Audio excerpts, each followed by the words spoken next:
ಗುಲ್ಬರ್ಗ ಜಿಲ್ಲೆಯ ಎಲ್ಲ ಮಾಧ್ಯಮದ ಸ್ನೇಹಿತರಿಗೆ ವೈಯಕ್ತಿಕವಾಗಿ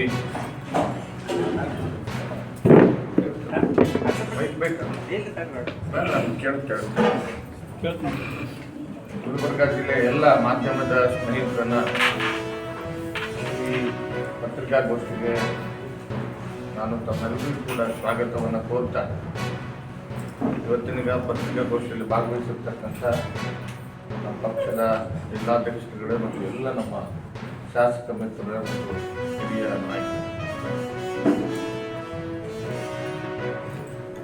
ಬಹಳ ಪ್ರಮುಖವಾಗಿ ಇವತ್ತಿನ ಪತ್ರಿಕಾಗೋಷ್ಠಿ ಎರಡು ಅಂಶಗಳನ್ನು ಇಟ್ಕೊಂಡು ನಾನು ಪತ್ರಿಕಾಗೋಷ್ಠಿಯನ್ನು ಮಾಡ್ತಾ ಇದ್ದೇನೆ.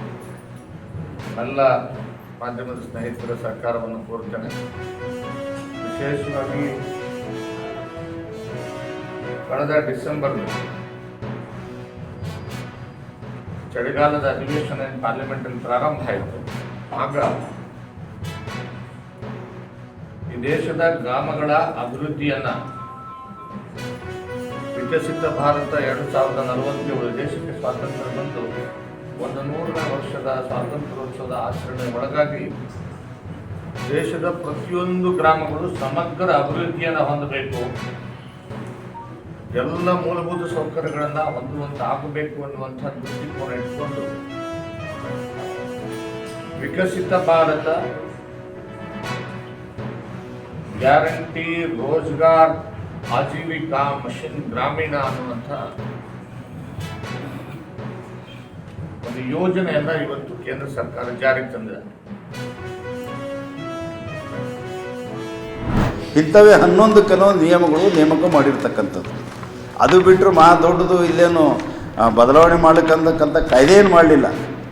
ಹಾಗಾಗಿ ಇದು ಎಲ್ಲನೂ ಕೂಡ ನಾವು ಪ್ರತಿಭಟಿಸಿ ಮತ್ತು ಕೇಂದ್ರ ಸರ್ಕಾರ UGC ಮುಖಾಂತರ ಇಂಥ ಒಳ್ಳೆಯ ಒಂದು ನಿಯಮಗಳನ್ನು ತಂದಿರತಕ್ಕಂಥದ್ದನ್ನು ಸ್ವಾಗತಿಸಿ, ಅದ್ರ ಜೊತೆಗೇ ಈಗಾಗಲೇ ಈ UGCಗೆ ತಂದಿರತಕ್ಕಂಥ ನಿಯಮಗಳಿಗೆ ಏನು ಸುಪ್ರೀಂ ಕೋರ್ಟ್ನಲ್ಲಿ ಏನು ತಡೆಯಾಜ್ಞೆ ಇದೆ, ಆ ತಡೆಯಾಜ್ಞೆಯನ್ನು ತೀವ್ರವಾಗಿ ಅದನ್ನು ಊರ್ಜಿತಗೊಳಿಸುವಂಗೆ ಕೇಂದ್ರ ಸರ್ಕಾರ ಮುತುವರ್ಜಿ ವಹಿಸಬೇಕು ಅಂತೇಳಿ ಒತ್ತಾಯಿಸಿ, ಮತ್ತು SC STಗಳಿಗೆ OBCಗಳಿಗೆ ಮತ್ತು ಅಂಗವಿಕಲರಿಗೆ ಮತ್ತು UM WM ಅಂದರೆ ವೀಕರ್ ಸೆಕ್ಷನ್ಸ್ಗಳಿಗೆ ಇವರು ಎಲ್ಲರೂ ಕೂಡ ತಂದಿರತಕ್ಕಂಥ ನಿಯಮಗಳನ್ನು ಕೂಡಲೇ ಕೇಂದ್ರ ಸರ್ಕಾರ ಜಾರಿಗೆ ತರಬೇಕು ಅಂತ ಒತ್ತಾಯಿಸಿ ಕರ್ನಾಟಕ ರಾಜ್ಯ ದಲಿತ ಸಂಘರ್ಷ ಸಮಿತಿ ರಾಜ್ಯದಾದ್ಯಂತ ಎಲ್ಲ ಜಿಲ್ಲಾ ಕೇಂದ್ರಗಳಲ್ಲಿ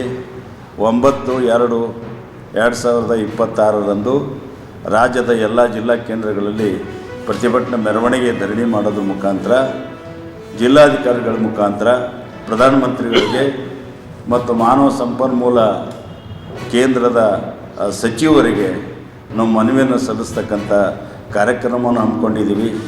ಇಂಥ ಒಳ್ಳೆಯ ಒಂದು ಕಾರ್ಯಕ್ರಮಕ್ಕೆ ಮತ್ತು ನಿಜವಾದಂಥ ದಲಿತ ಹಿಂದುಳಿದ ಅಲ್ಪಸಂಖ್ಯಾತರ ಬಡವರ ಒಂದು ಏಳಿಗೆಗೆ ತಂದಿರತಕ್ಕಂಥಕ್ಕೆ ಪ್ರಗತಿಪರರು ಮತ್ತು ಎಲ್ಲ ವಿದ್ಯಾರ್ಥಿ ಸಮೂಹಗಳು ಎಲ್ಲರೂ ಕೂಡ ಇದಕ್ಕೆ ಸಹಕರಿಸಬೇಕು, ಪಾಲ್ಗೊಳ್ಳಬೇಕು ಅಂಥೇಳಿ ತಮ್ಮ ಮೀಡಿಯಾ ಮುಖಾಂತರ ನಾನು ವಿನಂತಿಸ್ಕೊಳ್ತೀನಿ.